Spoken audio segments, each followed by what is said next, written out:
Hello बच्चों, क्या हाल चाल, कैसे हो आप सब। तो बच्चों आज हम शुरू करने वाले हैं क्लास 12 का फिजिक्स। ये हमारी पहली क्लास है फिजिक्स। सबसे पहले साइंस के बारे में जानेंगे और उसके बाद उसकी शाखाएं कौन कौन सी हैं उनके बारे में जानेंगे और उसके बाद फिर हम चैप्टर फर्स्ट पे आएंगे भाई। तो सबसे पहले हम जानते हैं विज्ञान के बारे में जानते हैं। विज्ञान क्या है। ठीक है बच्चों, विज्ञान दो शब्दों के मेल से बना है, वी प्लस ज्ञान। वी का मतलब हमारे चारों ओर, ज्ञान का मतलब नॉलेज, अध्ययन करना।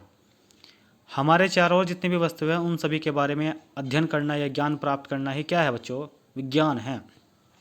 अब विज्ञान की एक ऑथेंटिक परिभाषा है, वो क्या है आपकी, किसी वस्तु का क्रमबद्ध तथा सुव्यवस्थित रूप से ज्ञान प्राप्त करना ही विज्ञान कहलाता है या विज्ञान है। ठीक है बच्चों, बहुत छोटी सी परिभाषा है, इसको याद कर लोगे आप। इसके बाद विज्ञान की पूरी ब्रांच है, रसायन विज्ञान है, जीव विज्ञान, भौतिक विज्ञान। लेकिन हम यहाँ पर भौतिक विज्ञान के बारे में पढ़ रहे हैं, तो हम भौतिक विज्ञान के बारे में जानने की कोशिश करेंगे। भौतिक विज्ञान क्या है। देखो बच्चों, भौतिक विज्ञान वह है, विज्ञान की वह शाखा है जिसके अंतर्गत हम प्राकृतिक घटनाओं का अध्ययन करते हैं। जितनी भी प्राकृतिक घटनाएँ हैं, वो चाहे मौसम का बदलना हो, चाहे किसी भी वस्तु का अगर हम ऊपर उछालते हैं वो धरती पर गिरती है तो क्यों गिरती है, ये भी एक प्राकृतिक घटना है। और दिन रात होते हैं, ये भी प्राकृतिक घटनाएं हैं।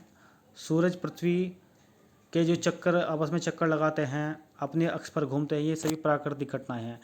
तो इन सभी प्राकृतिक घटनाओं का अध्ययन हम जिस विज्ञान के अंतर्गत करते हैं उसको हम भौतिक विज्ञान कहते हैं। ठीक है बच्चों, समझ में आया आपके। ठीक है, इसके बाद आपकी पहली यूनिट है, वो है आपकी इलेक्ट्रोस्टैटिक्स यानी स्थिर वैद्युतिकी। स्थिर वैद्युतिकी भाई। तो इसमें चैप्टर फर्स्ट आपका है विद्युत आवेश।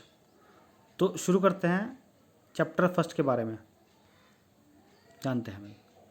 सबसे पहले बात करते हैं विद्युत आवेश के बारे में। विद्युत आवेश क्या है। देखिए, किसी पदार्थ की वह क्वालिटी जिसके कारण उसमें इलेक्ट्रिक या मैग्नेटिक फील्ड या मैग्नेटिक चार्ज उत्पन्न होता है।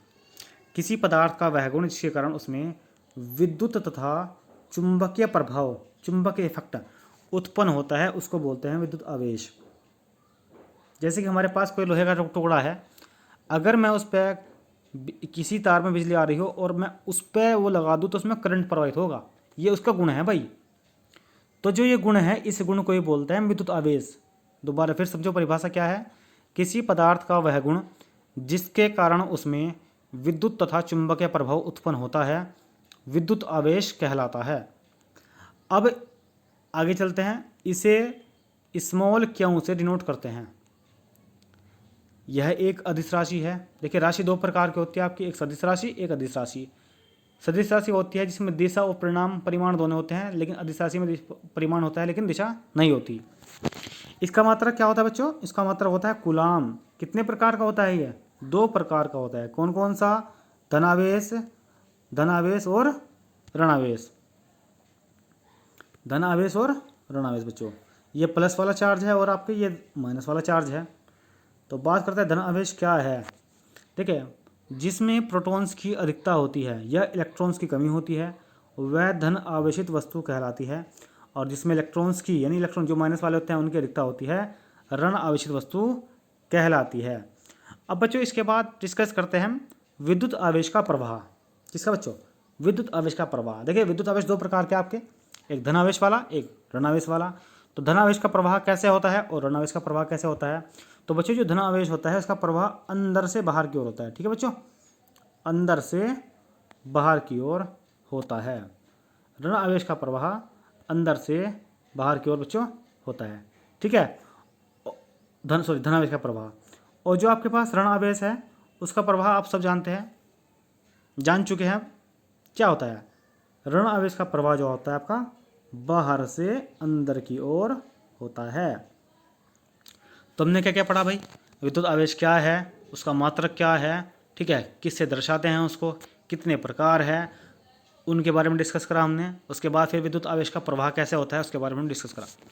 इसके बाद विद्युत आवेश का एक छोटा सा सूत्र है, इस सूत्र पर भाई न्यूमेरिकल्स भी आता है आपका बोर्ड एग्जाम में, और एक बहुविकल्प भी देखने को मिल सकता है। ठीक है, वो हम अगली वीडियो में डिस्कस करेंगे। तो सूत्र हमारे पास है क्यू बराबर एन ई। अब इसमें क्यों क्या है, तो आपका जो क्यों है वह है विद्युत आवेश, एन है इलेक्ट्रॉनों की संख्या, कितने इलेक्ट्रॉन हैं इसके बारे में एन जानकारी देता है। ई क्या है भाई आपका, ई है आपका एक इलेक्ट्रॉन पर आवेश, जिसका मान होता है आपका -1.6 गुणा 10⁻⁻19 कूलाम। यह आपके पास इसका मान होता है भाई बच्चों। ठीक है बच्चों, तो आप इस जितने भी जो मैंने आज पढ़ाया आपको, इसको आप अपनी कॉपी में नोट कर लीजिए, और मैं धीरे धीरे ऐसे ही छोटे छोटे शॉर्ट लेक्चर लाता रहूँगा। ठीक है बच्चों, और आप उसको नोट करते चलेगा और याद करते चलेगा आप लोग। ठीक है बच्चों, तो आज के लिए इतना ही रखते हैं। ठीक, कल मिलते हैं। ओके बच्चों, बाय।